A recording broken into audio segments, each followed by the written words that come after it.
In the small town of Blackwood, there was an old prison that had long been abandoned. It was rumored to be haunted by the ghosts of the inmates who had been executed there. The most feared part of the prison was the execution chamber, where the notorious electric chair stood. It had been the site of countless executions over the years, and it was said that the spirits of those who had been put to death still lingered there. As they approached the execution chamber, they felt a sudden chill in the air. The room was dark except for the flickering light of a lone bulb hanging from the ceiling. They could see the old electric chair in the center of the room, surrounded by shadows.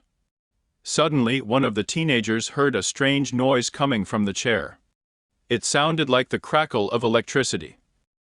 As they approached the chair, they saw a flicker of light emanating from the worn leather straps that held the chair in place.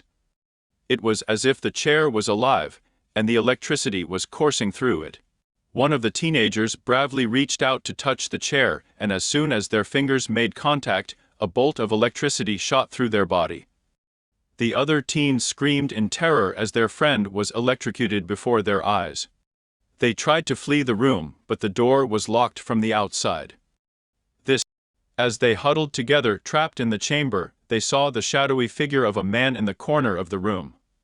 It was the ghost of a former prisoner who had been executed in the electric chair.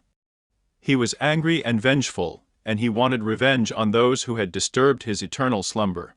The ghostly figure began to approach the teens, his eyes glowing with an otherworldly light. They tried to run, but they were paralyzed with fear. The ghostly figure reached out and touched one of the teenagers, and they felt a shock of electricity surge through their body. The other teenagers watched in horror as their friend was electrocuted by the ghostly figure. They knew they had to find a way to escape before the ghost claimed them all. They frantically searched the room for a way out, but the door was still locked. Just as they were about to give up hope, they saw a glimmer of light coming from a crack in the ceiling. One of the teens climbed up and discovered a small crawl space that led to the roof. They all quickly followed, scrambling out of the prison and into the cool night air. As they made their way down the road, they could still feel the chill of the electric chair and the vengeful spirit that haunted it. They knew they would never forget the terror they had experienced in the shadow of the electric chair, and they would always wonder if the ghostly figure was still out there, waiting for his next victim.